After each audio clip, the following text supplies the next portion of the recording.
Welcome to the Off Leash Podcast with Dr. Pete. I'm your co-host, and we are so glad that you joined us for today's show.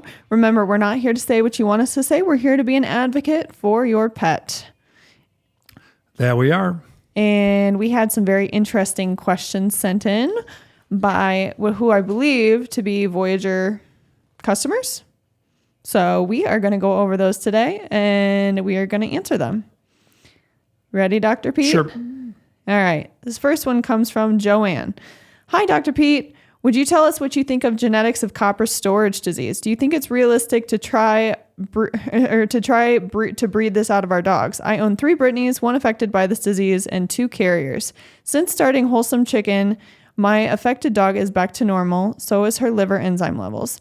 I will never feed anything else to my dogs. Keep up the good work. So the genetic testing. Can you breed it out? Well, you can breed it out. I mean, I think there's certainly a genetic component to it, although I don't think it's as simple as 1 or 2 genes.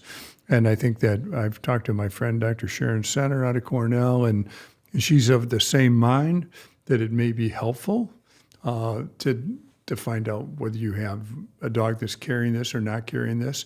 But the problem is if you have a dog that's not carrying this and you think, well, I could feed whatever I want to feed, this, that, and the other thing. No, you can't do that. You still have some risk, even though you're not carrying any genes. So I think that's a real problem, and I think it gives people a false sense of security, and they really shouldn't have that false sense of security. Right. I really just think that at this point, are we going to go ahead and try to breed this out? I mean, if that's going to be the deciding factor as to whether you breed or don't breed a dog, yeah, it'd probably be helpful. I mean, some dogs get genetic testing for this, and even though it does not show up in genetic testing, they still are at risk to it. Exactly. And that's what you don't want to have. You don't want to have people thinking, well, I'm okay.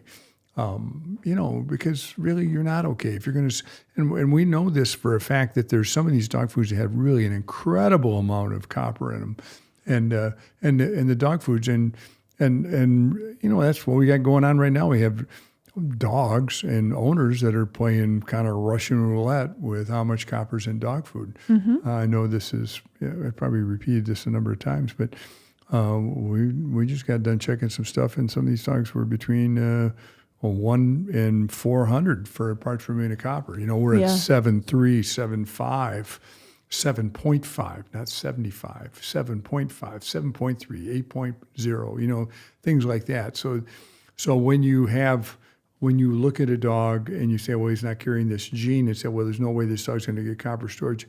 If you pour that much copper in, you may get that, because that dog has a specific ability to get rid of so much copper over a period of time. And if you're going to put double that amount in, it'll start to accumulate. Yeah, most definitely. So I'm not sure where I stand on all this genetic testing. I see a lot of breeders do this. We have some clients that do this, but. Are we going to start doing this for a lot of other things, like your propensity?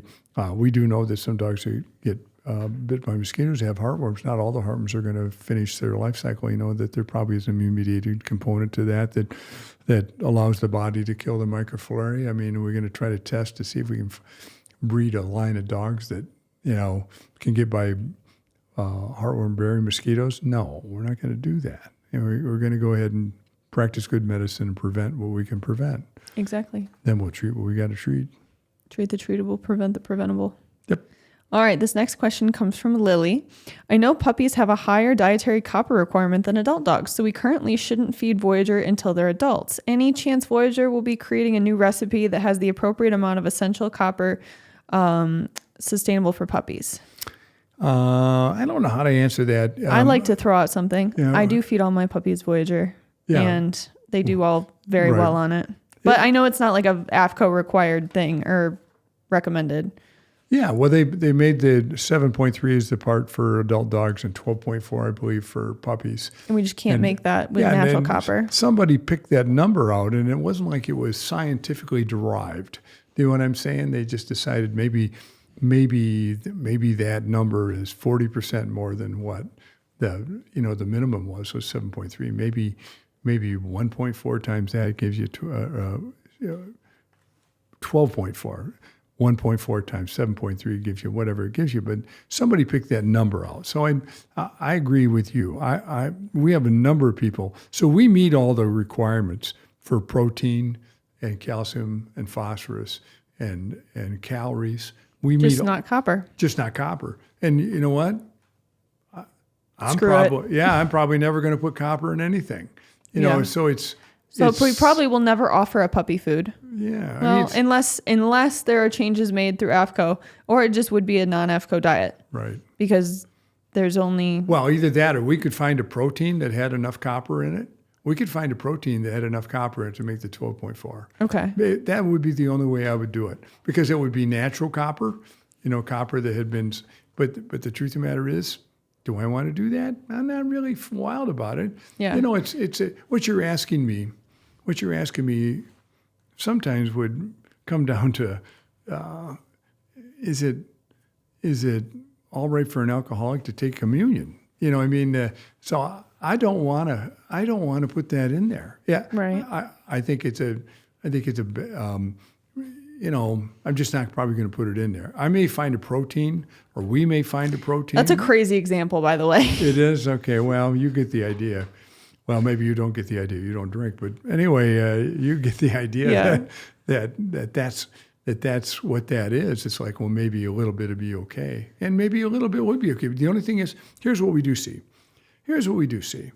Every once in a while, we run into a 9-month-old dog with copper storage disease. We had one come in out of Grand Rapids one time, really bad, and I don't know what that dog was eating prior to this. I don't remember that, but that dog couldn't get rid of any copper. So all you have Very to do restrictive. all you have to do is see one of those 9-month-old dogs that's really sick because of that, and now you're Some dogs are just not lucky with the Russian roulette of livers. No. And then some of them are. When we did our study, we had a dog that was eating a beef diet made by a big box store, and we thought, well, this was one of those dogs that was in the study that we're trying to figure out how much copper in their liver, and this dog only had like 70 or 75 parts per million, really low, and in his liver, and really high is up 400, and then less than 100 is really outstanding, and you don't get hardly any dogs that are at 100. So this dog comes in at 70, so we check and we go buy the food and send it in and see what it is. It's like 35 or 30, I guess it was 38. That's high. Yeah, it was 38 parts per million. That's ridiculous. So we were having a discussion about this. Was this the freeze-dried food? No. This is not the freeze-dried food. This was just a kibble that they sold at one of the big box stores. I'm not going to say. Okay. Anyway, but it was a beef diet, so I knew it would have a lot of copper in it because it was a beef diet. So anyway, so this was at 70, and we had this conversation. Dr. Sender and I had a conversation. I said, well, this is the Tom Brady of dogs, or the Michael Jordan of dogs. This is the greatest of all time.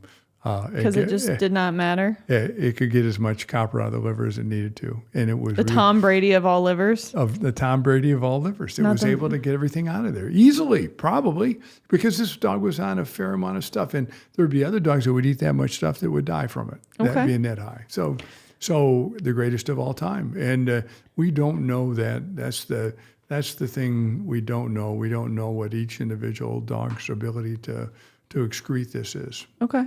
That's a good answer. Okay, I had the girl that asked the first question, Lily. She actually came back and thought of another question.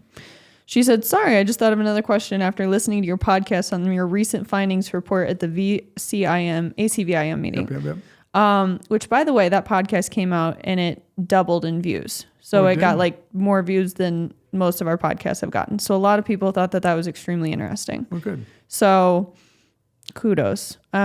She asked, did you and Sharon do DNA testing on the dogs whose livers were tested for copper content to subdivide them as to whether they might have genetic proposition to copper storage disease or predisposition to copper storage disease, meaning who tested positive for the ATP7B, ATP7A, RETN, etc.? We did not do that. Oh, well, yeah. No, we did not do that. That would have been expensive. Well, I don't know how expensive it would have been, but what we did was we were seeing how much copper was in the food and how much copper was in the Yeah. liver. And so, and what that dog was. And so we separated those dogs into 3 groups. Dogs were, it's kind of the 3, kind of Goldilocks sort of stuff. And so it's this porridge is too cold, this porridge is too hot, this porridge is right. So we split them into groups like that. And it was obvious that the dogs that were eating less copper had less copper stored in their liver. And it was obvious that the dogs that were eating a lot of copper had a lot of copper in their liver. And there were dogs, there was one dog in there in that study that died, or was actually euthanized, but euthanized for the very disease that we were investigating. So, Right. So we know that this, and really this is, I think we had 104 dogs in this study. And so, that 33% of them had stainable copper. That's a lot. Mm-hmm. That's a lot of copper in the liver. And I think around 15% or 14% were over 600 parts per million, which means that those dogs should probably have diet changes. Right. And there's no question about that. And if you extrapolate that all down, there's 89 million dogs in the world, and if that's the number, and I think we actually cut it in half and said only the dogs over 5 would qualify for that. That would end up being 4 million dogs. So you got 4 million dogs out there That's a lot of dogs. Yes, that 4 million dogs that really need to have their diets adjusted, and maybe even medication. So that's crazy. That is crazy. Yep. You ready for your next question? Sure. This is from Beth. I'm getting a lab puppy next week. My older lab is being fed Voyager currently, but I understand that I should wait until the puppy is at least 6 months old before switching over to Voyager. My question is follows. No, this is a 2-part question. Oh, this is a 5-part question. We're going to go each question you answer, go to the next question. So keep it between 1 to 5 minutes. I get to say don't know if I don't know the answer. You get to say don't know. Okay. Would 6 months old be the best time to switch to Voyager? Yeah, I would say so. I mean, For a lab. Yeah, for a lab, I would do that. In fact, if I actually went out and bought a lab puppy myself, in fact, you got a puppy right now. We feed that puppy Voyager chicken and corn. Yeah, I fed that puppy Voyager since I brought her home. Yeah, you're not going to I do that with all my dogs. You're not going to see any deficiency. And the truth of the matter is, copper sulfate's a growth promotant. I mean, sometimes we have problems with dogs that grow too fast. And there's a breeder that actually we feed food to that she thinks that normal kibble makes dogs grow way too fast, and it causes like growth plate issues in dogs. You mean puppy food or our puppy food? Puppy food. Yeah, it's made to make dogs grow too quickly. It is, and when you grow too quickly, and I can tell you that because I grew too quickly as a child and ended up with Osgood-Schlatter disease, and you've had dogs that have had elbow stuff. Yeah. And it's always like when they turn 8 or 9 months, Yep. then it starts showing. Yep, that's right. You ready for a second question? Sure. All right. The breeder strongly recommends life's abundance for their puppies. And while I do think that they have a financial incentive for that, my question is your food okay for puppies in a breed that is overrepresented in copper storage disease? I believe it is. Yep. And I don't have scientific evidence that, because what I'd have to do is feed a lab and then biopsy the liver at 4 or 5 months of age and see where it was at. And I'm not going to do that. We have seen really young dogs with that, but I mean, we're such a low such a low number. Yeah, which you can actually go online, and Ben updates the batch numbers as soon as they come into the warehouse. Sure. So whatever we're shipping out, that is the current batch number, and we get shipments all the time, so your food's always coming in fresh. So that current batch number, if you go look on the website, is the parts per million of copper that's in your dog's food. Right. And if it starts to change, we start to do stuff and wonder why it changed. So it's usually an ingredient thing. It's usually not, there's nobody at the mineral counter. Do you want to talk about the water in the chicken food? The water in the chicken. Yeah. Yeah, we can talk a little bit about that. But quickly, because I want to get to the next question. Okay, we'll go to the next question. It's fine. Well, go ahead. Talk about the water. Well, the water thing. So our chicken diet started to go up in copper numbers a little bit a year or so ago. And we're thinking, well, I wonder what's going on here. So we had another batch in, it was a little higher too. And so we had to do some investigative work, and we called some people in the poultry industry, and come to find out they were taking antibiotics out of the chicken food. And then they were bragging about it on TV. And then what they did was, because they were bragging about it, they started to have some excessive death losses in their estimation because they'd taken the antibiotics out of the chicken food. And so they started putting copper citrate in the water lines of the chicken. So now the amount of copper that was going up in chicken byproduct meal was really high. And all of a sudden it went from being very tolerable, working great for us because that's the way we engineered it, to being too high. So we had to make adjustments and find a different product to do that with. And so did they tell anybody? No. Did they tell the FDA here's what we're going to do? No, they didn't do that. They just did it. They just did it. And it's kind of what, I always hate to be like this because this is not usually my demeanor to be, I believe in, there's a conspiracy here. I'm Conspiracy theorists. I still Listen up. still think Oswald shot Kennedy. I don't think there was a conspiracy and there was 5 different knolls that they shot him off of, but you get the idea. A lot of people like that part. I don't care for that part, but this is not a conspiracy what they're doing, but they sure are not being very vocal with the public. And we didn't call. I think it's Tyson that was doing it, and we didn't call Tyson and say, "Why are you doing this?" And because we just made adjustments to our food to reflect what should be the right amount of copper in dog food. Right. And really crazy. It's very, very not. You're not being very responsible when you do that, in my estimation. Mm-hmm. I like the investigative work. Makes the job fun. Yeah. Well, I guess, All right. It's all Perry Mason stuff.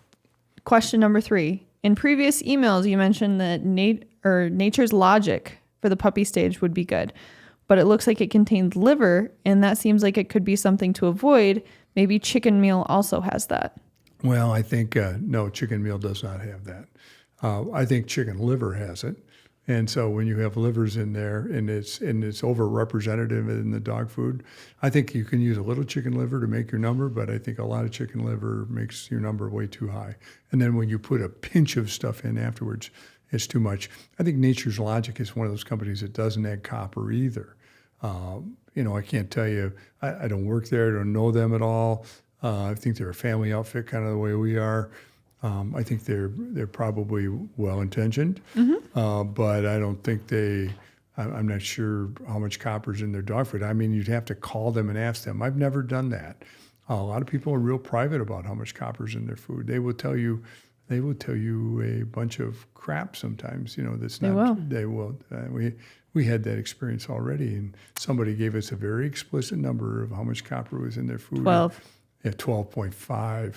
It wasn't 12 and it wasn't 13, it was 12.5. So we checked it and it was, I think, 60 or 58 or something. Jesus. Yep. Okay. Incredible. Ready for question 4? Mm-hmm. Royal Canin Labrador puppy food has 10.43 to 10.52 milligrams per kilogram of copper. And while I don't love the idea of such a large company, I'm wondering if this would be the best until I can switch the puppy to Voyager. You know what? 10, 7, doesn't make any difference. I still think you should feed Voyager to your puppy. Yeah, to be Voyager. I'll be the advocate. Feed your puppy. And I think when you see the price on what that's going to be, it's crazy. Yeah, it's crazy. It's like $100 a freaking bag. Yep. For how big a bag? I don't know. I just looked up I was on Chewy the other day looking up other dog food brands, and I was like appalled by how much they cost. And every once in a while, and I did this because actually we're running ads for Voyager right now on Facebook. And I had this lady just blowing up this ad about, you guys are so expensive, what a ripoff. And I was like, just out of curiosity, I want to go see what other dog food brands for a 23 to 25 pound bag are charging. Mm-hmm. We are on the cheap end. Yeah. And it's a safe dog food. And if you actually Google safedogfood.com, you will find us because we own that URL because that's what we make is safe dog food. That was our first URL. Yeah, and it's crazy. Ready for question 5? Sure. I know that they're able to test for one genetic marker of copper storage disease in labs, but I'm having a hard time finding the answer of how much of the disease can be identified by that one marker. None. So I don't think you can. I think if you were going to make a decision as to what your risks are, whatever you decided would be foolish because I don't think anybody knows. No. Nope. Is that something that we're going to suggest people do? honestly, I think absolutely the safest thing. I think it's too complicated when you start trying to use this genetic markers for this. I think the best thing to do is just limit the amount of copper in your dog food and be done with it, and then stand by that. And then if you have a dog that has copper storage, I mean, I might look back and see, what that, I sure wouldn't breed that. I wouldn't have a combination where I bred that dog again. Mm-hmm. Yeah, your dog had copper storage disease. Your dog was 9 months of age when we biopsied her, and she was 500 parts per million. And and so I will guarantee you, had we not been making dog food at that point, you'd have had to figure out what you're going to do with her. And now you don't have to figure out what you do with her. You steal the bags out of the warehouse. And that's borrow. Yeah, borrow. I'm borrowing them. I'm just glad you don't bring it back after. I'll bring back just a pile of dog shit. Yeah. Thanks. Don't do that. Thanks. All right. Where's your phone at? This man and his goddamn phone. He gets more phone calls than the president, I'm pretty sure. All right, you ready to get this wrapped up? Yep. All right. Let's get some outro music going. Thank you guys for listening along with us today. We hope that we've been able to share some information that will help you love your animals as much as they love you. Don't forget, always treat the treatable, prevent the preventable, and we will catch you on the next one. See ya.